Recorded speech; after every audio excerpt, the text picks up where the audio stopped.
तो बताइए क ख ग घ न आने पे गोली मारने वाला कौन था और कहां से था। कालीन भैया के सबसे वफादार मकबूल ने बाबूजी को क्यों मारा और कालीन भैया को इतना प्रॉफिट दिलवाने वाले गुड्डू और बबलू को कालीन भैया ने क्यों मरवाना चाहा।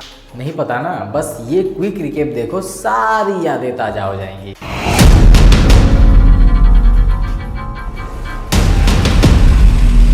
इस पारिवारिक कहानी की शुरुआत होती है उत्तर प्रदेश के शहर मिर्जापुर से, जहां रहते हैं कालीन भैया और उनका सुशील परिवार। मुन्ना भैया इन्हीं के परिवार के एक हिस्सा है, जो उस रात चिल्ड बियर पी के अपनी ओपन जीप में घर वापस जा ही रहे थे कि उन्होंने देखा कि एक दूल्हा अपनी पूरी बारात लेके दुल्हनिया लाने जा रहा है। मुन्ना भैया भी वहां रुके और उनके खुशी में शामिल हो गए, नाचना शुरू किया, बंदूकें लहराई, एक दो राउंड फायर किए, पर पता नहीं कैसे एक गोली जाके दूल्हे को लग गई।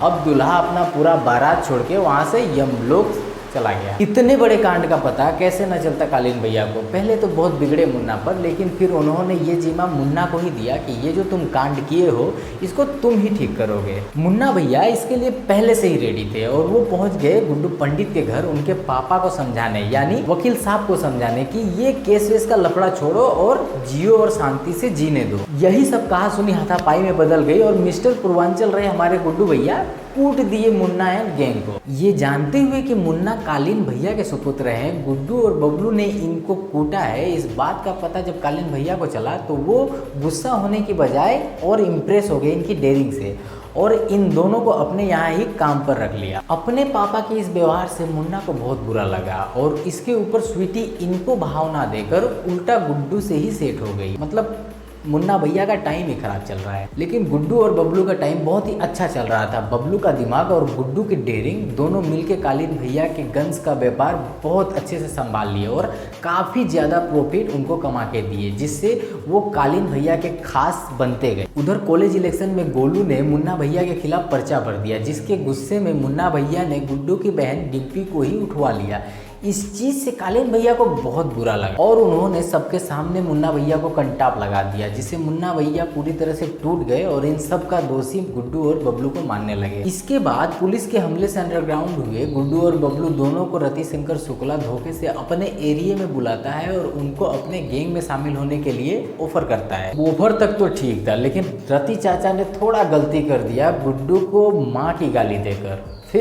फिर क्या ठोक दिया गुड्डू भैया ने। गुड्डू के इस कारनामे से कालीन भैया समझ गए कि गुड्डू की गन अब इनके कहने में नहीं रही, इसलिए इन्होंने मुन्ना भैया को गुड्डू और बबलू को मारने के लिए भेजा। गुड्डू भैया अपनी पूरी गैंग के साथ लाला की बेटी शबनम के शादी में पहुंच गए, जहां गुड्डू भैया और बाकी सब भी मौजूद थे। मुन्ना भैया का गोल क्लियर था और वो आते ही एक एक को निपटाना शुरू कर दिए। सबसे पहले उन्होंने बबलू को, उसके बाद अपनी प्रेग्नेंट लव स्वीटी को निपटाया, पर डिम्पी गोली वहां से गुड्डू भैया को बचा के निकाल ले जाते हैं। मुन्ना भैया की तरह शरद को भी अपने बाप के मौत का बदला लेना है और वो भी गुड्डू से ही। और उधर कालीन भैया एसपी मौर्या के सारे साथी को मार के उसको बता देते हैं कि शहर में आप नौकर बन के आए हैं, हम मालिक हैं उस शहर के। रतिशंकर मर चुका है, इसलिए मुन्ना भैया जाते हैं जौनपुर वहाँ की गद्दी लेने के लिए, पर वहाँ शरद उन्हें खुद ब खुद ये गद्दी दे देता है और कहता है कि आज के बाद मैं तुम्हारे अंडर काम करूँगा, क्योंकि दुश्मन का दुश्मन दोस्त होता है और दोनों का दुश्मन एक ही है, गुड्डू पंडित। इसके बाद गुड्डू अपनी बहन की सेफ्टी के लिए उसे लखनऊ के एक हॉस्टल में शिफ्ट करता है, जहां उसे रोबिन मिलता है। अरे वही, ये भी ठीक है, वाला लड़का जो आगे चलकर डिम्पी का बॉयफ्रेंड भी बन जाता है। लखनऊ से वापस आकर गुड्डू गोलू को लेकर लाला के घर शिफ्ट हो जाता है और वहां से वो अपनी अफीम का बिजनेस संभालता है। इसी अफीम के डील के लिए गुड्डू एक लोकेशन पे जाता है जहां मुन्ना और शरद उस पे अटैक कर देते हैं, पर गुड्डू फिर से बच जाता है। इतने में चुनाव आ जाता है और कालीन भैया मुन्ना को भेजते हैं चुनाव प्रचार के लिए, जहां उसकी मुलाकात विधवा माधुरी से होती है। माधुरी मुन्ना के बातों से बहुत ज्यादा इम्प्रेस हो जाती है और चुनाव प्रचार करते करते इन दोनों में प्यार और फिर शादी भी हो जाता है। पर शादी के कुछ टाइम बाद यूपी सीएम यानी राधिका के पापा को जेपी यादव मरवा देता है और खुद सीएम की कुर्सी पे जाके बैठ जाता है। पर इसका पता कालीन भैया और माधुरी को चल जाता है और ये दोनों मिलके हैरेसमेंट का केस लगाकर जेपी यादव को अंदर कर दे। कालीन भैया को लगता है कि अब सीएम की कुर्सी पे वो बैठेंगे, लेकिन माधुरी यहाँ पे खुद को ही नॉमिनेट कर देती है सीएम के कुर्सी के लिए। उधर बीना जो प्रेग्नेंट थी उसे पुत्र की प्राप्ति होती है और बीना फाइनली माँ बन जाती है।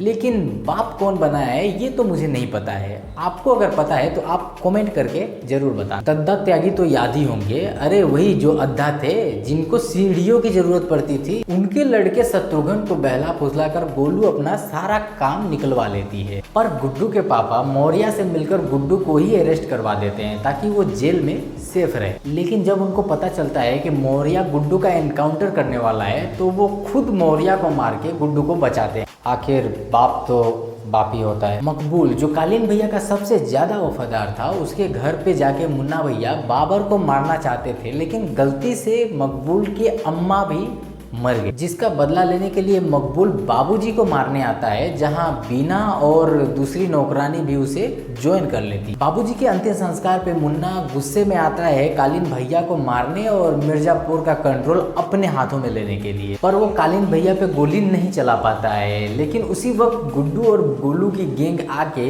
इन दोनों पे हमला कर देते हैं। क्योंकि कालीन भैया ने अपने सारे आदमियों को वापस भेज दिया होता है, इसलिए इन दोनों को काफी गोलियां लग जाती है और गुड्डू घायल मुन्ना को पकड़ लेता है और इसका स्विच ऑफ कर देता है। पर अपनी गैंग के साथ वहां आया शरद कालीन भैया को वहां से बचा के ले जाता है और एंड में हमें दिखाया जाता है कि गुड्डू मिर्जापुर की गद्दी पे बैठा है और कुछ सोच रहा है। लेकिन आप कुछ मत सोचिए, जाइए और सीजन 3 देखिए जो अमेजॉन प्राइम पे अभी लाइव हो चुका है। और अगर ये वीडियो आपको अच्छी लगी है तो डू लाइक एंड सब्सक्राइब।